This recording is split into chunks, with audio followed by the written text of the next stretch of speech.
Selamat pagi Bapak Ibu, saudara-saudariku yang terkasih dalam Tuhan Yesus Kristus. Shalom, salam sejahtera untuk kita sekalian. Pagi ini Tuhan kembali memanggil setiap kita umatnya untuk datang beribadah kepadanya. Dan mari kita meresponi panggilan ini. Datang kepadanya dengan membawa hati yang siap. Kiranya seluruh ibadah kita hari ini menjadi wujud ungkapan syukur kita kepada Tuhan, sumber keselamatan kita. Mari bersama-sama dengan sikap hati yang penuh kerinduan dan rasa syukur kepada Tuhan, kita meresponi panggilan Tuhan ini. Arahkan dan tenangkan hati serta pikiran kita untuk masuk di dalam ibadah ini. Jemaat dipersilahkan berdiri. Kita masuk di dalam saat teduh.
Ibadah ini kita khususkan dengan pengakuan bahwa pertolongan kita adalah di dalam nama Tuhan yang menciptakan langit dan bumi, yang kasih setianya kekal untuk selama-lamanya, dan yang tidak meninggalkan pekerjaan tangannya.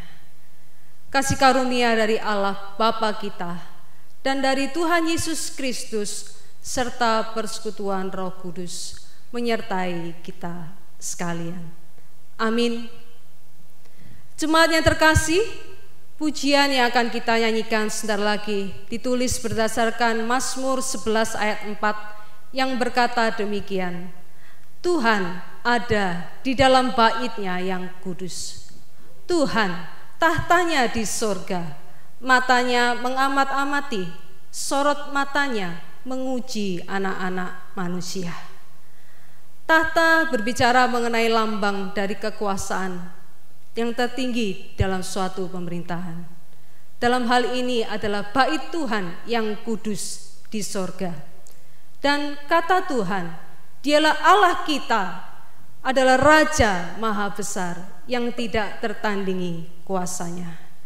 Mari dengan kesadaran ini kita datang kepada Dia, membawa korban persembahan pujian kita yang terbaik bagi Tuhan atas kasih-Nya, karena Dia layak untuk menerima puji sembah kita.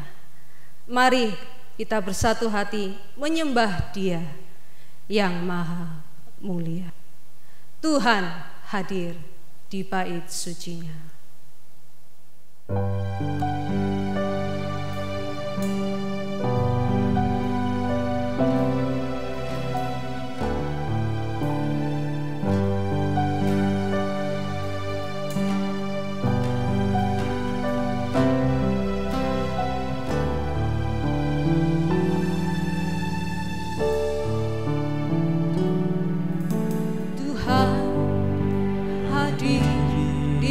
Suci-Nya, Tuhan ada di tatanya. Kami mau korban pujian bagi Yesus buat kasih-Nya. Rasakan kehadirannya.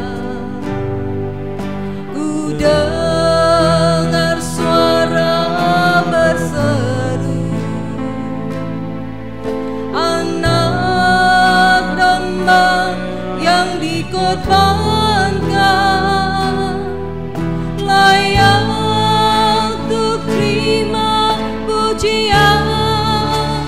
Nyanyi haleluya, haleluya, haleluya. Nyanyi haleluya, haleluya, haleluya. Tuhan hadir di bait suci. Tuhan hadir di bait suci-Nya. Kita dalam hadirat-Nya, di hadapan Yang Maha Mulia, bersatu kita menyembah. Nyanyi haleluya, haleluya, haleluya. Nyanyi haleluya, haleluya, haleluya. Nyanyi, nyanyi haleluya,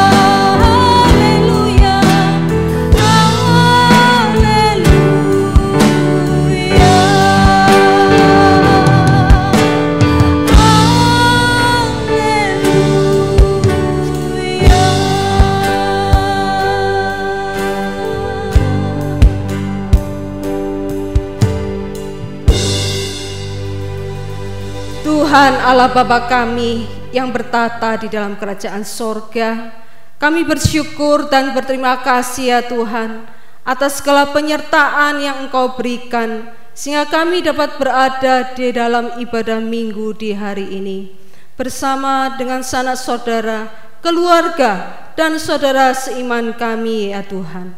Sekalipun kami berada di tempat yang berbeda, kami percaya dengan roh yang sama Engkau mempersatukan kami bersama-sama memuji dan menyembah Engkau. Dan saat ini ya Tuhan, di hadirat-Mu yang suci, kami mengaku di hadapan-Mu ya Tuhan, bahwa kami sering berbuat dosa terhadap Engkau, terhadap sesama kami, terhadap alam dan seluruh ciptaan-Mu. Kami lupa berbelas kasihan terhadap sesama ciptaan-Mu yang ada di sekitar kami. Kami sering berlaku kurang adil dan hidup untuk diri kami sendiri. Kami juga lalai terhadap pekerjaan dan pelayanan kami. Kami lalai pula di dalam berdoa dan beribadah kepadamu, ya Tuhan. Kasihanilah dan ampunilah dosa kelalaian kami, ya Tuhan. Di tengah kealpaan dan dosa kami ini, kami bersyukur karena kasih-Mu yang tiada terbatas itu telah memungkinkan dan melahirkan kami untuk datang berbakti kepadamu, ya Tuhan. Terima kasih Tuhan untuk anugerah pengampunan-Mu.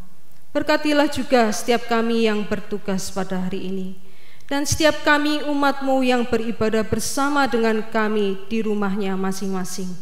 Kiranya setiap pujian, doa, dan firman-Mu yang akan kami dengar itu boleh menjadi berkat bagi kehidupan kami.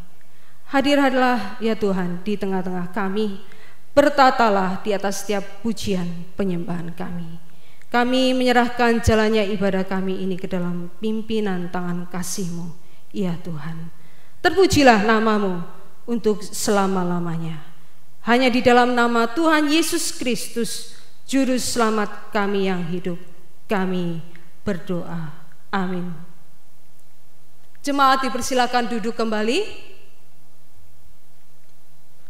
Jemaat yang dikasihi Tuhan, kepada setiap orang yang telah mengaku dosa dan bertobat, disampaikan berita anugerah pengampunan seperti tertulis di dalam kitab 1 Korintus 1 ayat 30 yang berbunyi demikian.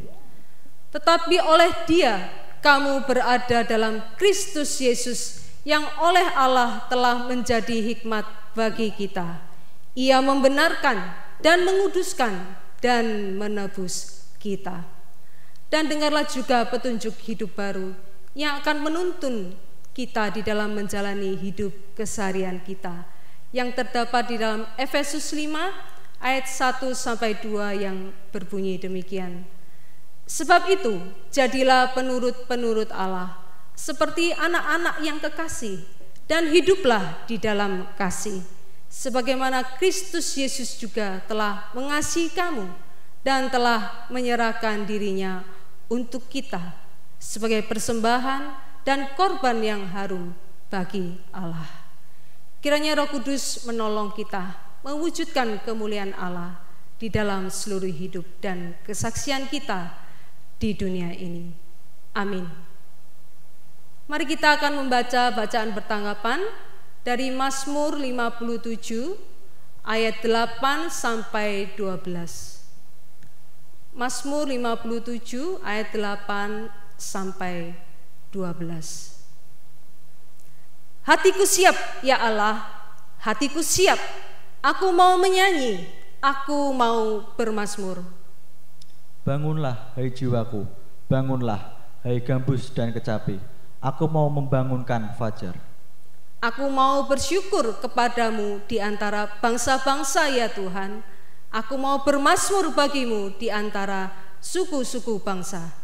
Sebab kasih setiamu besar sampai ke langit, dan kebenaranmu sampai ke awan-awan. Tinggikanlah dirimu mengatasi langit, ya Allah. Biarlah kemuliaanmu mengatasi seluruh bumi. Jemaat yang dikasihi Tuhan, saat ini mari kita datang meninggikan nama Tuhan, memberikan penghormatan kita, bersorak-sorai bagi Dia dengan segenap hati kita atas kekuatan, atas segala pertolongan Tuhan melalui Roh-Nya kepada setiap kita yang telah kita alami dalam hidup perjalanan iman kita ini bersama dengan Tuhan. Mari dengan penuh iman dan rasa syukur sukacita kita memuji Dia dengan bertepuk tangan, bersorak-sorai bagi Raja kita. Tinggi namamu dipuji.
Melebihi batas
Jemaat yang terkasih, mari bersama dengan gereja Tuhan dari segala abad dan tempat di muka bumi ini.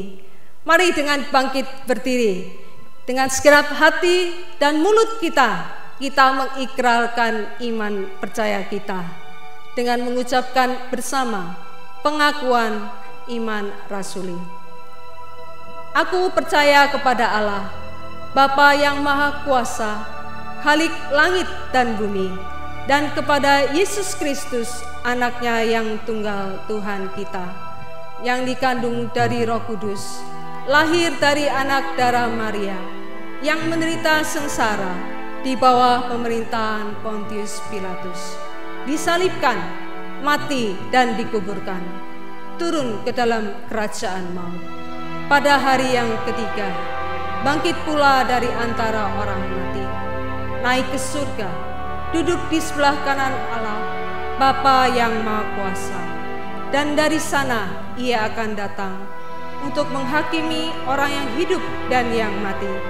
Aku percaya kepada Roh Kudus, gereja yang kudus dan am, persekutuan orang kudus, pengampunan dosa, kebangkitan tubuh, dan hidup yang kekal. Amin. Jemaat dipersilakan duduk kembali. Mari kita masuk di dalam doa syafaat. Ya Tuhan, kembali kami datang kepadamu membawa beberapa pokok-pokok doa syafaat di hadapan-Mu. Ya Tuhan, kami terus berdoa untuk pengendalian kasus dari COVID-19. Ya Tuhan, kami menyerahkan kembali untuk masa pandemi ini ke dalam tangan-Mu ya Tuhan. Untuk percepatan program vaksinasi yang dilakukan pemerintahan kami, kiranya itu Tuhan yang akan campur tangan, Tuhan yang akan menolong setiap upaya pemerintah pusat hingga ke daerah-daerah serta seluruh pihak yang terkait untuk boleh mempersiapkan fasilitas pelayanan kesehatan untuk yang berkaitan dengan kenaikan kasus-kasus yang baru yang terus meningkat seusai Lebaran dalam beberapa pekan ini ya Tuhan. Kami juga terus berdoa untuk kesatuan hati jemaat kami ya Tuhan. Kiranya kami semua tetap memiliki kerinduan dan kesetiaan mencari Tuhan. Walaupun segala aktivitas gerejawi dihentikan karena pandemi ya Tuhan, tapi kami tetap mempunyai kerinduan untuk mengikuti kebaktian online. Kami tetap berdoa Tuhan untuk rencana untuk pelaksanaan kebaktian onsite yang terbatas. Ya Tuhan, kiranya Engkau memimpin setiap kami majelis yang bertanggung jawab untuk mengatasi hal ini ya Tuhan. Tuhan, Kau kiranya terus berikan semangat kepada setiap komisi-komisi yang ada. Kiranya kami boleh tetap bersukacita, bersemangat dan setia melayani Tuhan bagi kemuliaan nama-Mu. Ya Tuhan, kami juga berdoa, kiranya Tuhan Engkau memulihkan, Engkau menguatkan, Engkau juga menopang kehidupan keluarga jemaat kami di dalam kondisi pandemi ini. Kiranya kami boleh mempunyai tubuh yang sehat, kami tetap bersukacita, kami tetap bersemangat di dalam mengikuti ibadah-ibadah online ataupun pendalaman Alkitab yang dilakukan secara Zoom. Biarlah kami selalu dibangun di dalam Engkau ya Tuhan. Bertambah teguh iman percaya kami dan hati kami melimpah dengan syukur. Ya Tuhan, kami terus berdoa untuk pergumulan hidup jemaat-jemaat kami yang mengalami kesulitan ekonomi ya Tuhan, di dalam usaha, pekerjaan, di dalam tekanan hidup, di dalam kelemahan tubuh, sakit penyakit yang mereka alami, di dalam persoalan rumah tangga, dalam mencari pekerjaan, dalam mencari calon pasangan hidup, di dalam studi daring mereka ya Tuhan. Kiranya Engkau Tuhan akan terus bekerja, menguatkan, menghiburkan mereka. Ya Tuhan, kami terus berdoa menyerahkan untuk gereja-Mu. Kiranya Engkau juga memakai gereja-Mu lebih hari lebih indah, menjadi berkat bagi orang-orang yang ada di sekitar kami. Inilah ya Tuhan doa-doa syafaat kami yang kami naikkan kepadamu. Kami serahkan hanya ke dalam tangan kasih-Mu ya Tuhan. Hanya di dalam nama Tuhan Yesus, Tuhan dan Juru Selamat kami naikkan doa permohonan kami ini.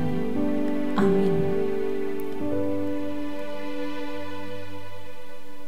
Bapak Ibu saudara-saudariku yang dikasihi Tuhan Yesus Kristus, proses pembuatan tembikar tidaklah sederhana ya, karena seorang yang membuat tembikar harus selalu menambahkan air sehingga tanah liat itu dapat menjadi lembut dan mudah untuk dibentuk. Waktunya pun juga harus tepat dan tidak bisa menunggu hingga tanah liat itu menjadi keras, karena akan sulit untuk melembutkannya kembali untuk tanah liat yang sudah terlanjur kering itu. Saat ini mungkin kita adalah orang yang hatinya kering dan keras itu. Kita sudah terlalu lama mengandalkan kekuatan diri kita sendiri, karena tidak ada lagi ruang bagi firman Tuhan dalam hati kita. Firman Tuhan seperti air yang senantiasa menyegarkan dan melembutkan setiap hati kita yang sudah terlanjur kering dan keras itu. Mari dengan memahami firman Tuhan, kita dibentuk kembali menjadi orang-orang yang siap menerima berbagai berkat kebaikan dan bahkan dimampukan menjadi saluran berkat bagi orang lain. Mari mendekat pada Tuhan, dengarkan dan renungkanlah firman-Nya. Bapa, lembutkanlah hatiku.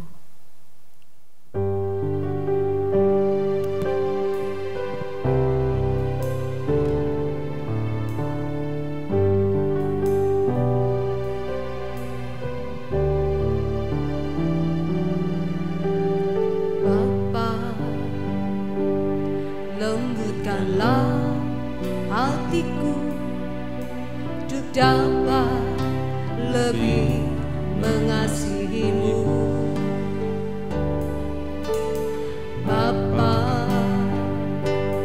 Bentuklah diriku untuk dapat menjadi saksi-Mu dan mengerti rencana-Mu di dalam hidupku. Jadikan aku semakin indah di hadapan-Mu. Terima kasih Yesusku, terima kasih Yesusku. Puji syukur hanya bagi Tuhanku. Terima kasih Yesusku, terima kasih Yesusku. Puji syukur hanya bagi Tuhanku. Bapa, lembutkanlah hatiku. Bapa, lembutkanlah hatiku untuk dapat lebih mengasihi-Mu. Oh Bapa, bentuklah diriku untuk dapat menjadi saksi-Mu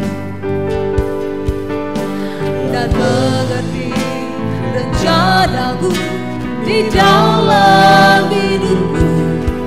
Jadikan aku semakin indah di hadapan-Mu. Terima kasih Yesusku, terima kasih Yesusku. Puji syukur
Shalom, selamat hari Minggu, jemaat yang dikasihi Tuhan. Pertama-tama izinkan saya mengucapkan banyak terima kasih atas kepercayaan yang diberikan kepada saya untuk menyampaikan firman Tuhan pada hari ini. Dan juga izinkan saya menyampaikan salam dari segenap keluarga besar SCT Aletheia Lawang atas kerjasama selama ini yang telah terjalin antara Gereja Kristen Kalam Kudus dengan institusi kami, baik dalam kerjasama pelayanan maupun juga di dalam khususnya di dalam bersama-sama membina atau mempersiapkan calon-calon hamba Tuhan yang dididik di SCT Aletheia Lawang ini. Mari Bapak Ibu semua, sebelum kita membaca dan merenungkan firman Tuhan, mari kita bersama-sama masuk di dalam doa. Ya Tuhan Allah Bapa kami di surga, kami bersyukur ya Tuhan, di kesempatan pada hari Minggu ini, kami boleh bersama-sama datang ke hadirat-Mu, berlutut di hadapan-Mu ya Tuhan, untuk beribadah, memuji dan menyembah Engkau. Dan tibalah saatnya bagi kami untuk kami merenungkan sebagian dari firman-Mu. Tolonglah kami Tuhan, supaya kami boleh mengerti dan memahami maksud firman-Mu, ketika kami bersama-sama membaca bagian dari firman-Mu itu dan merenungkannya bersama-sama. Utuslah Roh Kudus-Mu untuk memberikan pencerahan di dalam hati dan pikiran kami, sehingga kami boleh memahami dengan baik maksud firman-Mu itu. Terima kasih Bapa, inilah doa kami yang kami naikkan dalam nama Tuhan Yesus. Amin. Bapak Ibu Saudara, baru saja kita mendengarkan sebuah pujian yang disampaikan oleh mahasiswa SCT Aletheia yang mengangkat sebuah tema tentang persekutuan iman.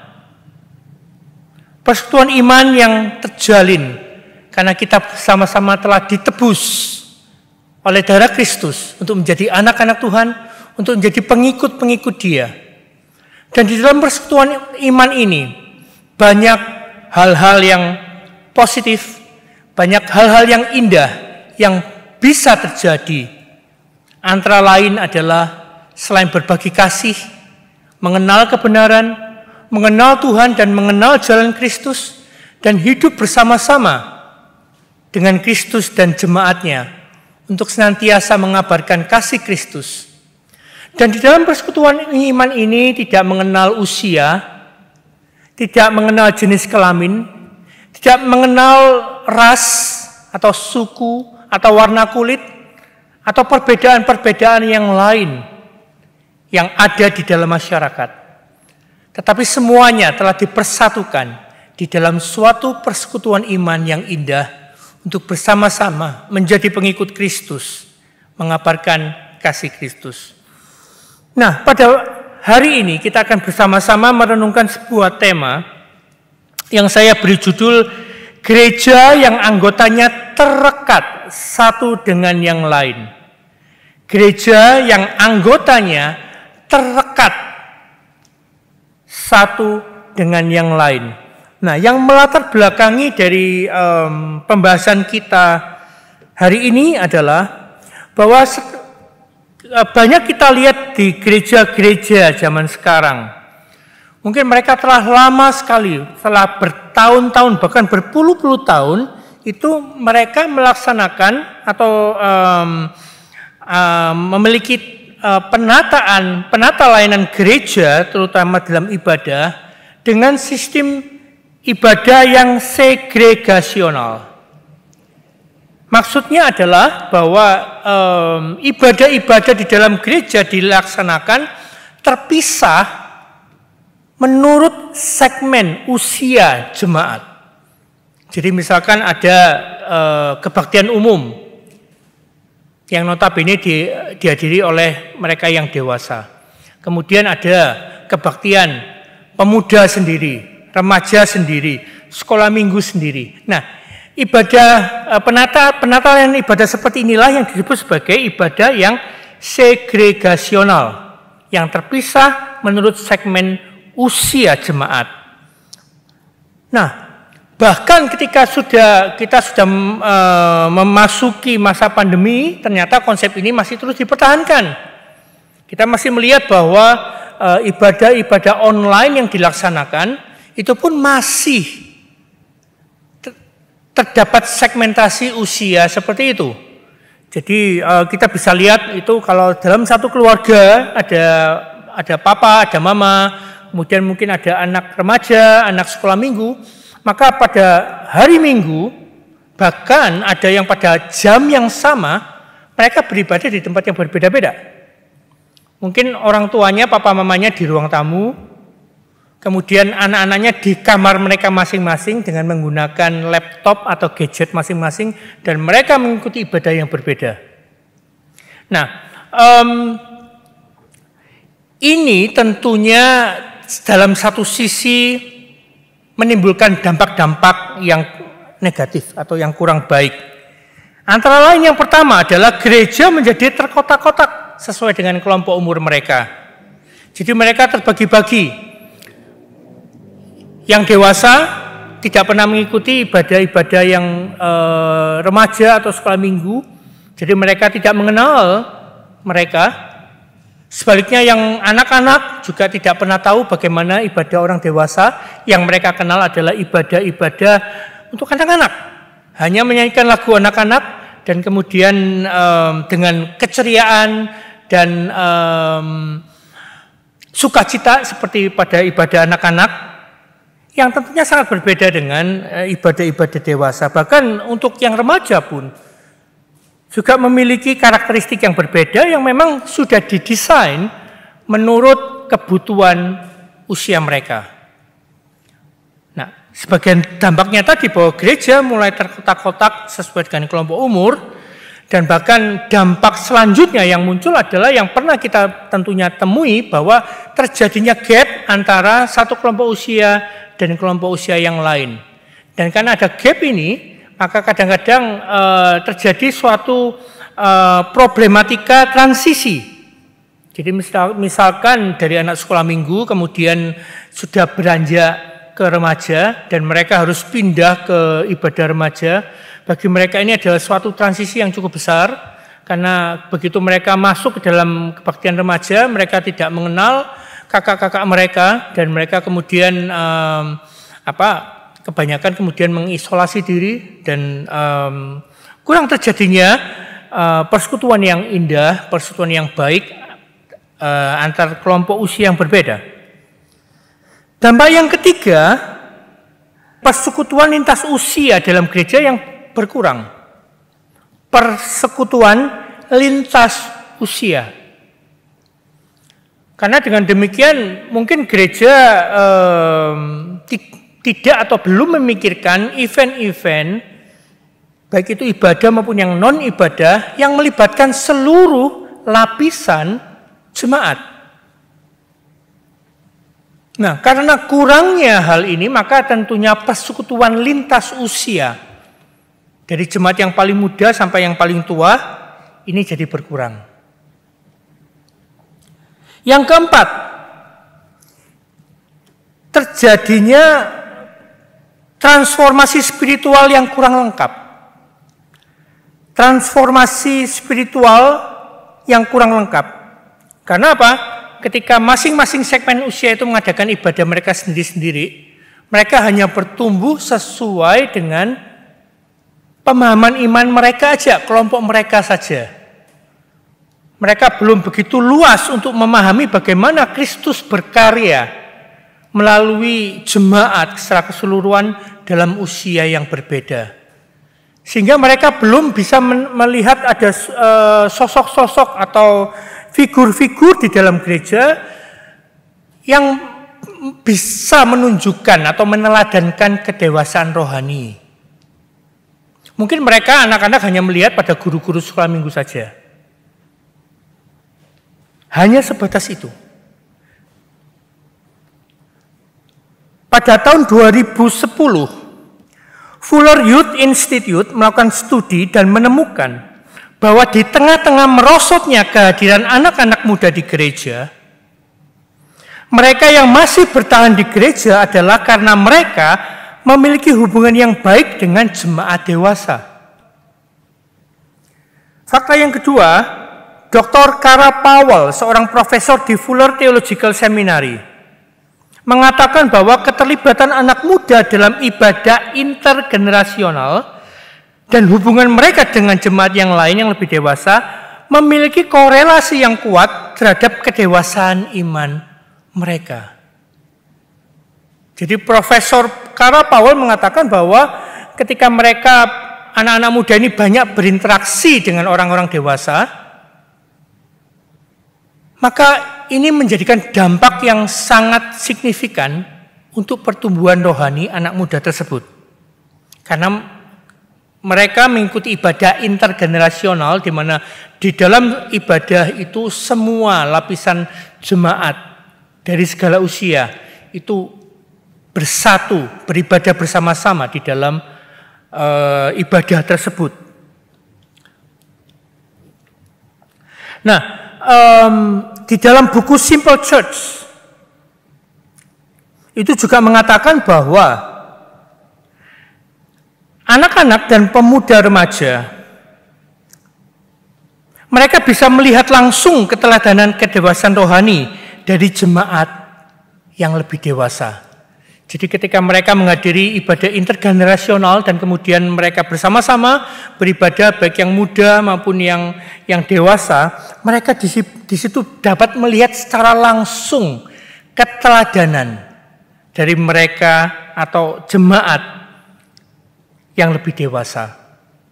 Nah, dari fakta-fakta tersebut, Bapak Ibu semua, kita akan bersama-sama melihat betapa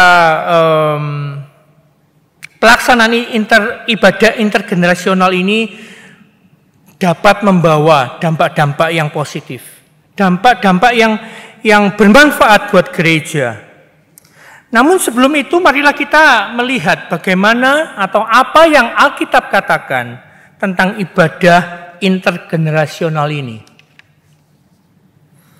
Ada 4 hal yang bisa kita pelajari dari Alkitab yang berhubungan dengan ibadah intergenerasional. Yang pertama, bahwa ibadah intergenerasional itu menunjukkan atau bisa membangun kesatuan gereja. Ibadah intergenerasional dapat membangun kesatuan gereja. Roma 12 ayat 5 mengatakan, demikian juga kita walaupun banyak adalah satu tubuh di dalam Kristus, tetapi kita masing-masing adalah anggota yang seorang terhadap yang lain.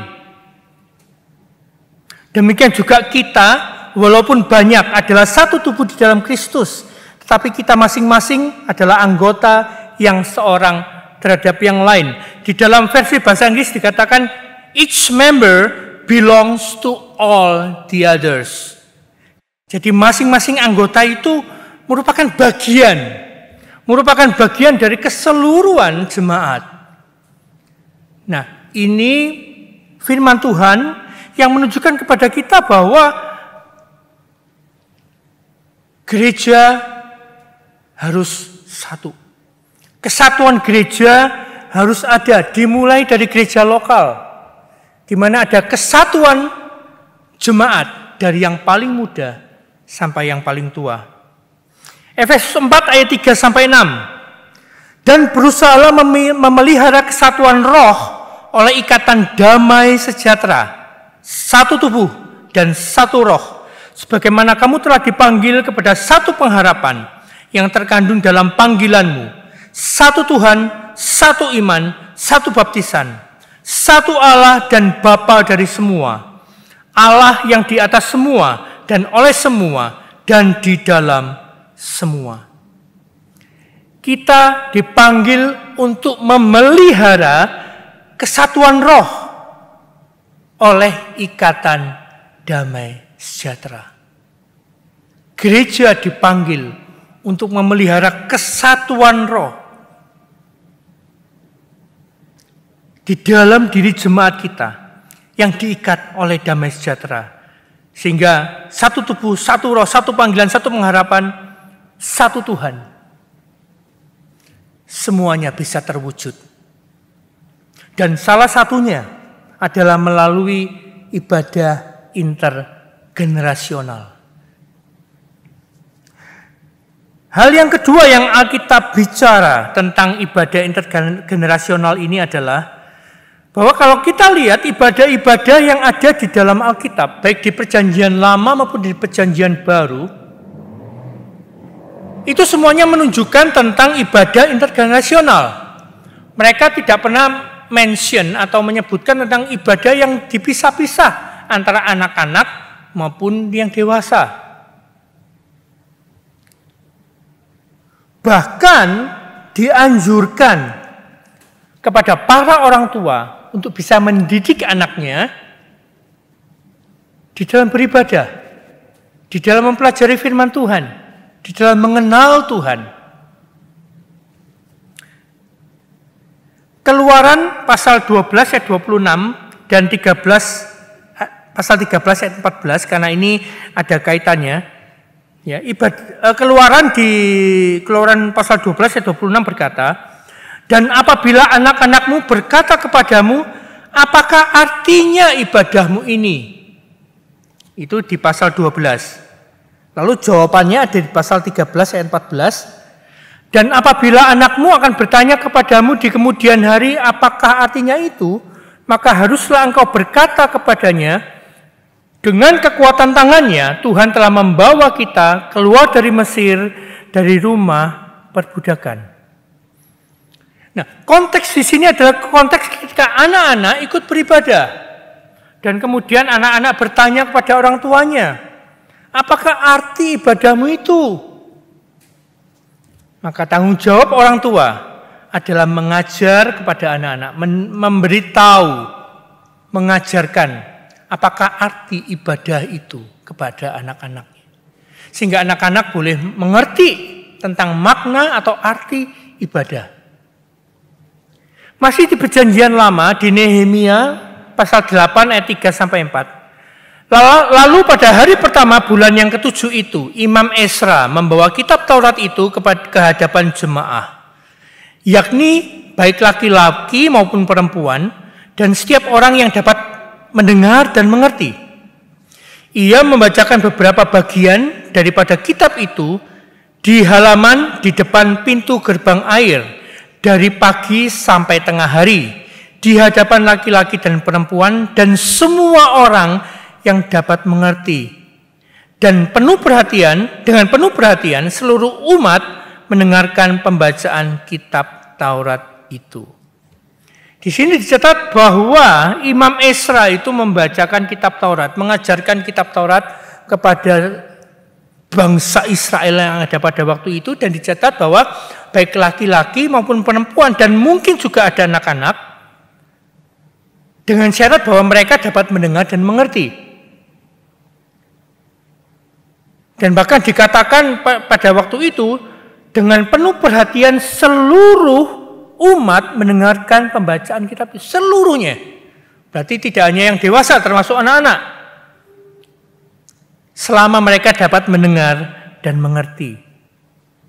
Nah, paling tidak dari dua catatan di Perjanjian Lama ini menunjukkan bahwa ibadah di Perjanjian Lama dilaksanakan intergenerasional. Tidak ada pembedaan kelompok-kelompok usia di dalam ibadah mereka.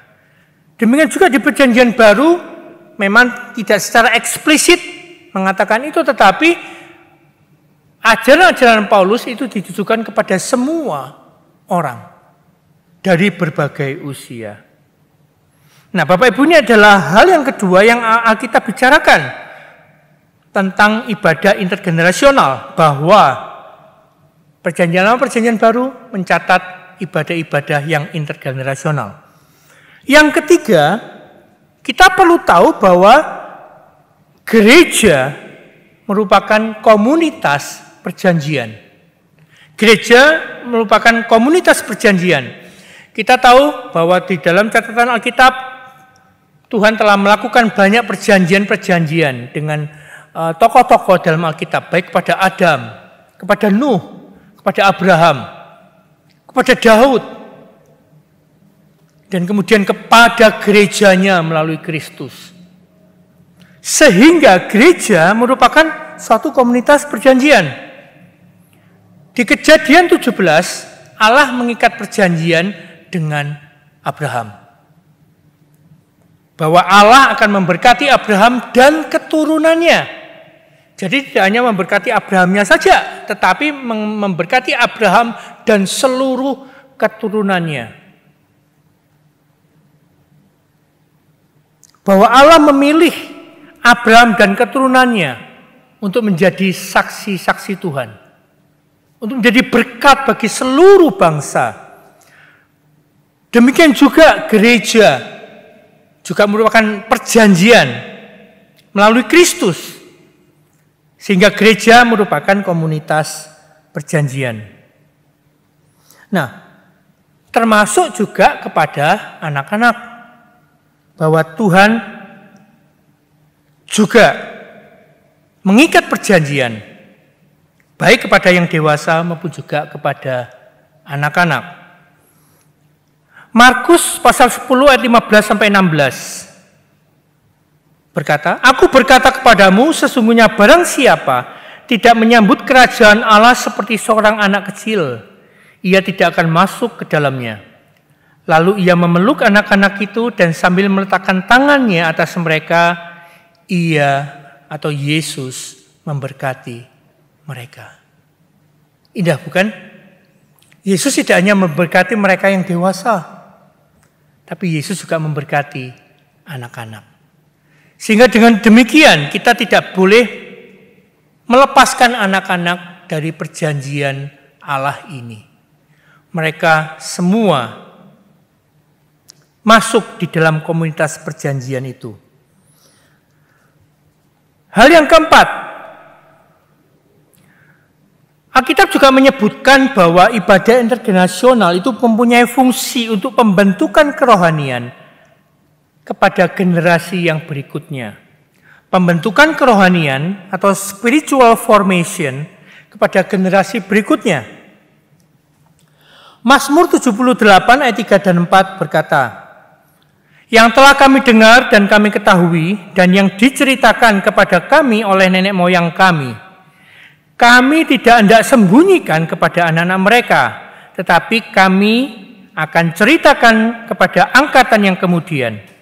Puji-pujian kepada Tuhan dan kekuatannya dan perbuatan-perbuatan ajaib yang telah dilakukannya. Melalui Mazmur, pemazmur itu menceritakan tentang kekuatan Tuhan, tentang perbuatan-perbuatan ajaib Tuhan.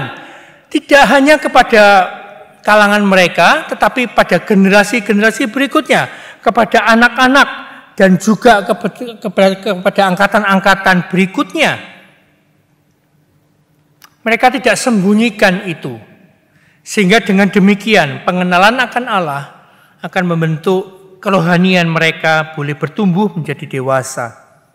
Dan satu bagian yang tentunya sangat kita kenal yang dicatat dalam Ulangan 6 ayat 6 sampai 9, bagian dari Shema Yisrael, dikatakan, apa yang kuperintahkan kepadamu pada hari ini haruslah engkau perhatikan, haruslah engkau mengajarkannya berulang-ulang kepada anak-anakmu dan membicarakannya apabila engkau duduk di rumahmu, apabila engkau sedang dalam perjalanan, apabila engkau berbaring, dan apabila engkau bangun.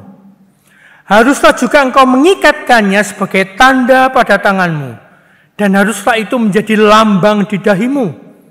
Dan haruslah engkau menuliskannya pada tiang pintu rumahmu dan pada pintu gerbangmu.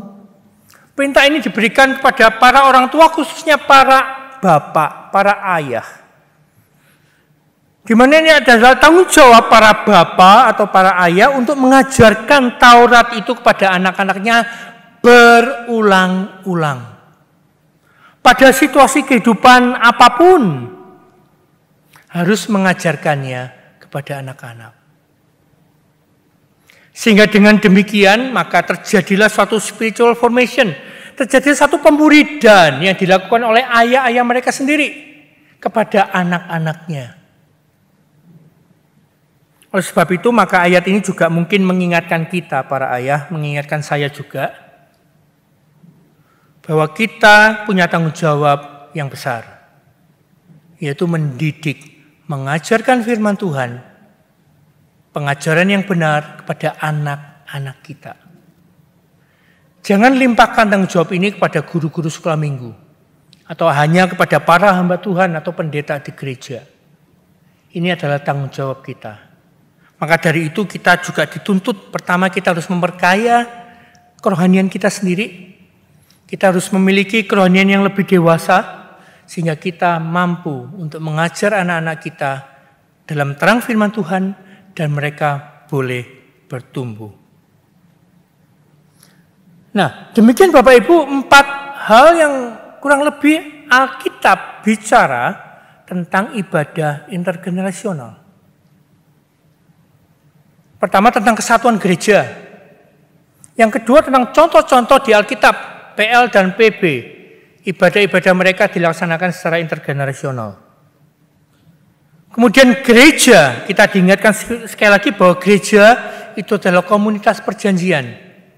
Kita telah mengikat perjanjian dengan Allah, termasuk anak-anak kita. Bahkan ketika kita di gereja, ketika kita juga mendedikasikan atau menyerahkan anak kita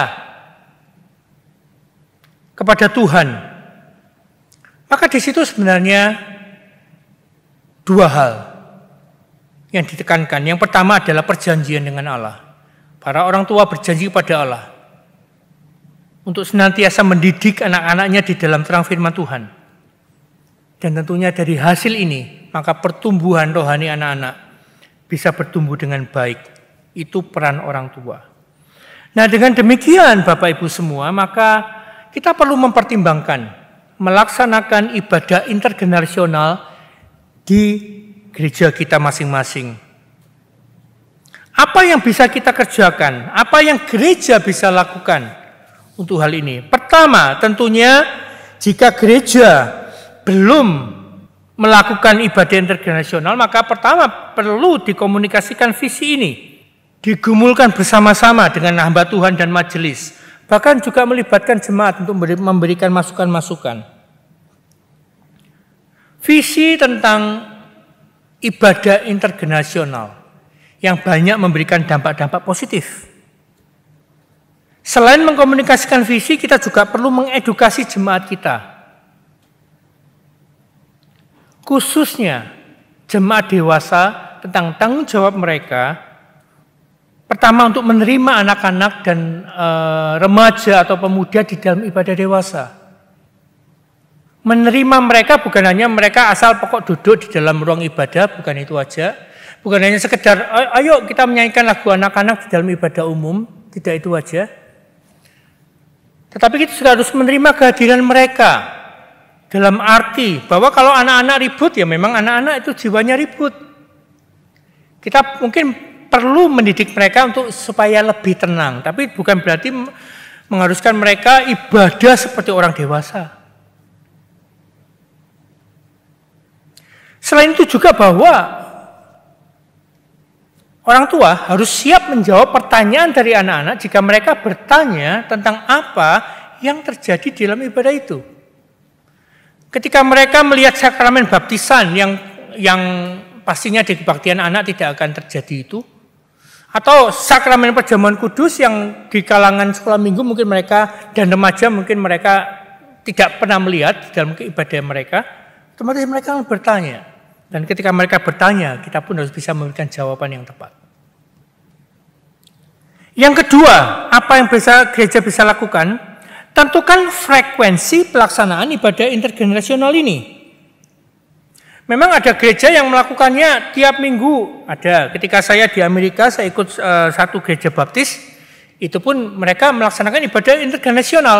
Jadi dari awal ibadah itu sama-sama anak-anak dan dewasa semuanya mengikuti liturgi dengan bersama-sama, menyanyi lagu yang sama, mendengarkan ayat firman Tuhan yang sama. Baru ketika saat firman Tuhan baru mereka lalu split.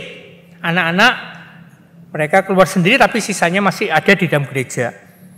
Tapi ada pula gereja yang lain yang saya juga pernah hadiri waktu saya di Amerika. Itu mereka semua baik anak-anak maupun yang dewasa ada di dalam tiap minggu mereka beribadah bersama-sama, liturgi yang sama, lagu ayat firman Tuhan mereka melakukan semuanya sama. Pada waktu bagian firman Tuhan maka di awal, jadi bagian firman Tuhan ada dua bagian. Yang pertama adalah untuk anak-anak gitu ya. Jadi singkat mungkin hanya 10-15 menit semua anak-anak diminta maju ke depan. Lalu pengkhotbahnya ini yang notabene adalah pendetanya sendiri lalu memberikan firman Tuhan itu pada anak-anak. Dengan cara anak-anak mereka pakai properties, pakai alat peraga, pakai storytelling gitu ya. Lalu setelah selesai 10-15 menit untuk anak-anak langsung dilanjutkan dengan khotbah untuk yang dewasa. Nah, yang kedua ini semua, baik anak-anak maupun yang dewasa, semua berada di dalam satu ruangan yang sama sampai selesai, dari awal sampai selesai. Tetapi ada juga gereja yang mungkin melaksanakannya 1 bulan sekali. Yaitu misalkan ketika adanya perjamuan kudus. Ya, minggu pertama. Nah itu anak-anak dan remaja diundang untuk ikut sama-sama dalam ibadah umum. Supaya mereka bisa melihat dan mereka bisa belajar tentang sakramen perjamuan kudus. Ada juga yang melaksanakannya 3 bulan sekali, khususnya pada minggu yang kelima, kalau ada minggu yang kelima. Dan seringkali ibadah minggu yang kelima ini disebut sebagai ibadah keluarga, di mana seluruh jemaat dari anak-anak sampai dewasa semuanya hadir di situ. Nah, ini bisa dilakukan, Bapak Ibu. Jadi silakan kita menentukan frekuensi pelaksanaan itu. Dan kemudian perlu dilakukan evaluasi secara kontinu.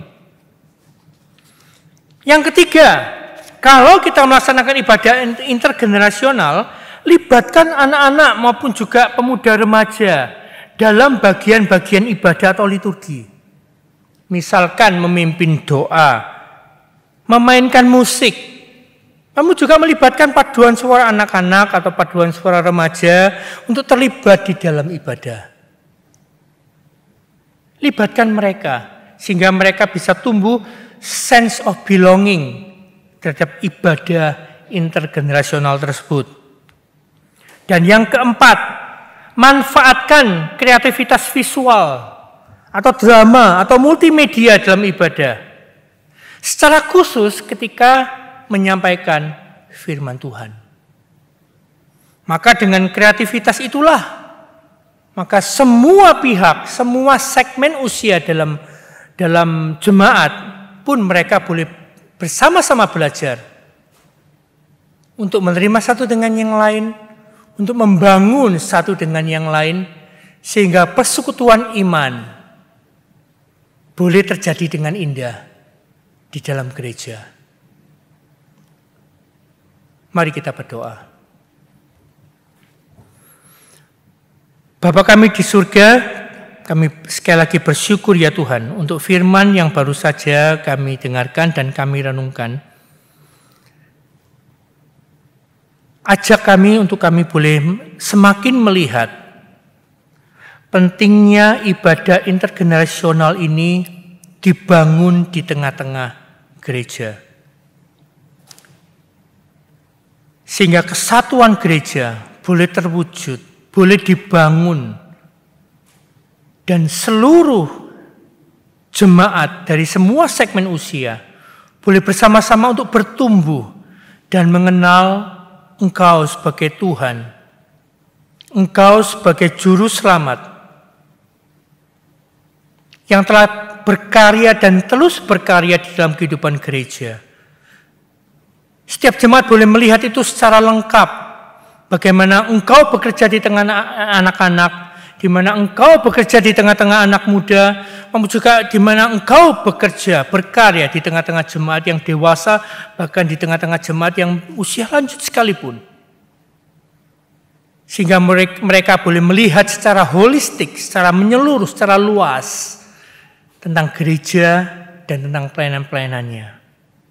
Bapak, tolonglah kami ketika kami merenungkan tentang tema ini dan kami ingin melakukan ibadah intergenerasional ini dengan secara benar. Berikan hikmat, berikan kami pengetahuan, kreativitas, bisa melaksanakan ini dengan baik, sehingga kesatuan gereja boleh terbentuk, pertumbuhan rohani, kedewasaan rohani, untuk seluruh segmen usia boleh terbangun Tuhan. Terima kasih Bapa, inilah doa kami yang kami naikkan dalam nama Tuhan Yesus. Amin. Jemaat yang dikasihi Tuhan, kepada Tuhan yang begitu mengasihi kita, mari saat ini kita mau memberikan persembahan kita yang terbaik kepada Dia. Bapak Ibu, saudara-saudara dapat memberikan persembahan melalui transfer ke rekening bank gereja kita ataupun dimasukkan ke dalam amplop persembahan yang nantinya bisa diserahkan ke gereja kita. Jemaat yang dikasihi Tuhan, Allah begitu mengasihi kita dengan kasih-Nya yang kekal, kasih-Nya yang senantiasa mengangkat, menghibur, dan menguatkan kita di dalam menjalani hidup kita di dunia ini. Sungguh kita tidak dapat hidup tanpa kasih-Nya itu, karena hanya dengan kasih Allah yang melingkupi hati kita, kita mampu dan dimampukan untuk melayani Tuhan dan sesama kita. Mari kita meresponi firman Tuhan, menyambut kasih Allah itu dan membagikannya kepada orang-orang di sekitar kita. Kasih Allah melingkupi saya.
Yesus mengangkat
Ya Bapa yang Maha Kasih, kami mengucap syukur atas pertolongan-Mu dan berkat-berkat-Mu yang telah kami alami di dalam kehidupan kami. Dalam berbagai kondisi hidup kami tetap merasakan berkat-Mu ya Tuhan. Dan di dalam rasa syukur inilah kami membawa persembahan syukur kami di hadapan-Mu. Dengan sukacita dan sukarela kami memberikan persembahan kami ini kepada-Mu ya Tuhan. Sucikan dan pakailah persembahan ini agar dapat dikelola sebagaimana mestinya oleh gereja-Mu di tempat ini. Dan supaya gereja-Mu tetap teguh mengabarkan berita Injil-Mu kepada dunia ini, demi mewujudkan karya dan kemuliaan-Mu ya Tuhan. Kiranya Engkau berkenan menerimanya, dan biarlah bukan hanya uang yang kami berikan kepada-Mu ya Tuhan, tapi kami juga memberikan seluruh hidup kami untuk memuliakan nama Tuhan. Inilah doa kami ya Tuhan yang kami bawa di dalam nama Tuhan Yesus, Juru Selamat kami yang hidup. Amin. Bagi Dia satu-satunya Allah yang penuh hikmat, oleh Yesus Kristus segala kemuliaan sampai selama-lamanya. Doksologi.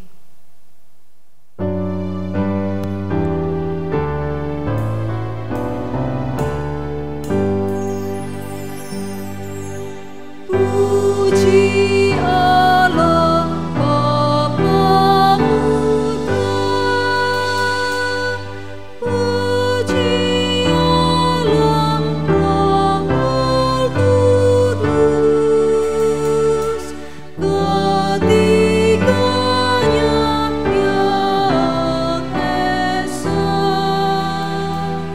pohon selamat sumber berkat.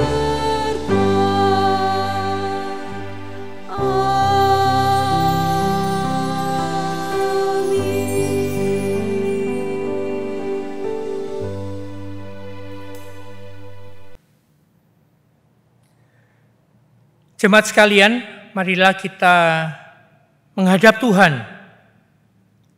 Arahkanlah hatimu dan terimalah berkat Tuhan. Kiranya Tuhan memberkati kita dan melindungi kita. Kiranya Tuhan menyinari kita dengan wajah-Nya dan memberi kita kasih karunia. Kiranya Tuhan menghadapkan wajah-Nya kepada kita dan memberi kita damai sejahtera dari sekarang sampai Tuhan Yesus datang kembali. Amin.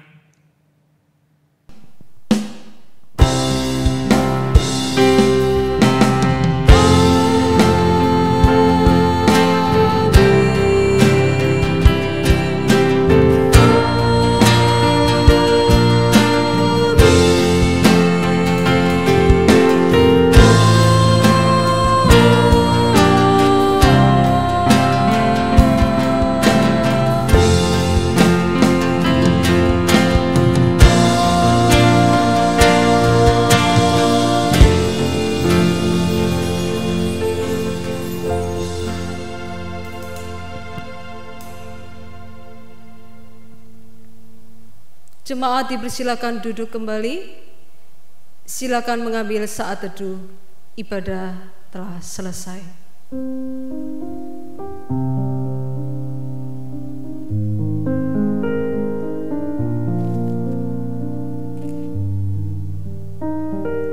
Tetap jalankan protokol kesehatan dengan 5M. Selamat hari Minggu.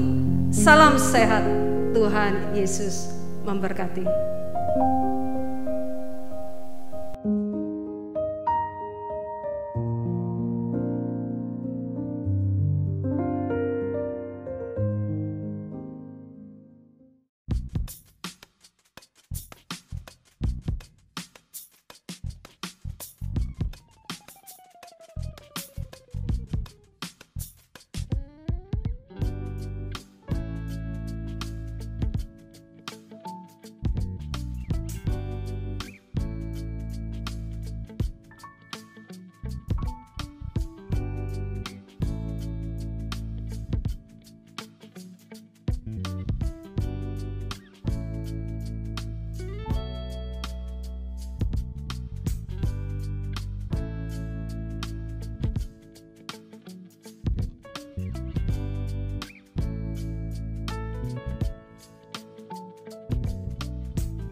Dari kawasan Jalan Kupang Jaya 138, inilah Sekolah Kristen Kalam Kudus, Surabaya.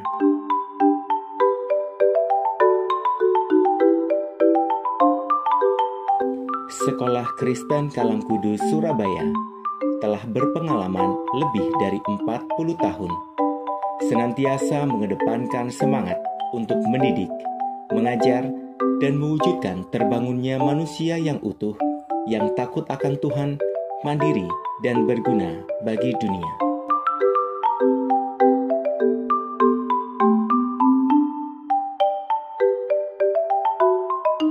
Sekolah Kristen Kalam Kudus, Surabaya mengusung kurikulum nasional 2013 yang dirancang dan dikembangkan secara terintegrasi dengan nilai-nilai Kristiani dalam kegiatan belajar intrakurikuler maupun ekstrakurikuler.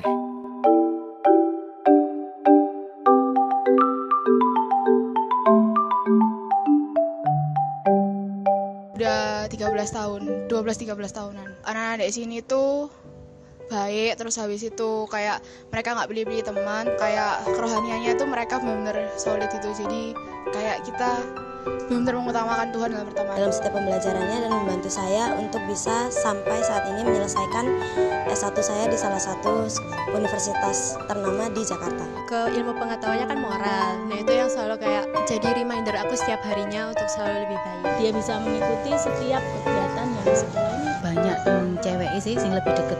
Banyak hal yang boleh dipelajari anak saya selama sekolah di Kalam Kudus.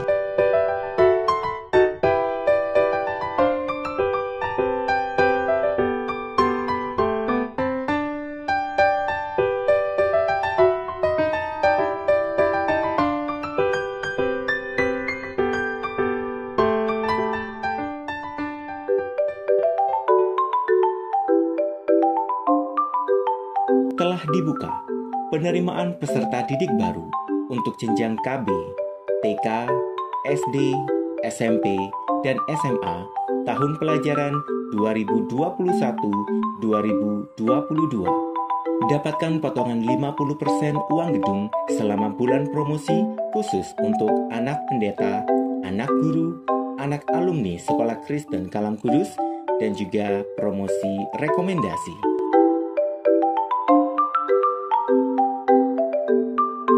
Bersama Sekolah Kristen Kalam Kudus, Surabaya, mari kita wujudkan terbangunnya manusia utuh yang takut akan Tuhan, mandiri, dan berguna bagi dunia.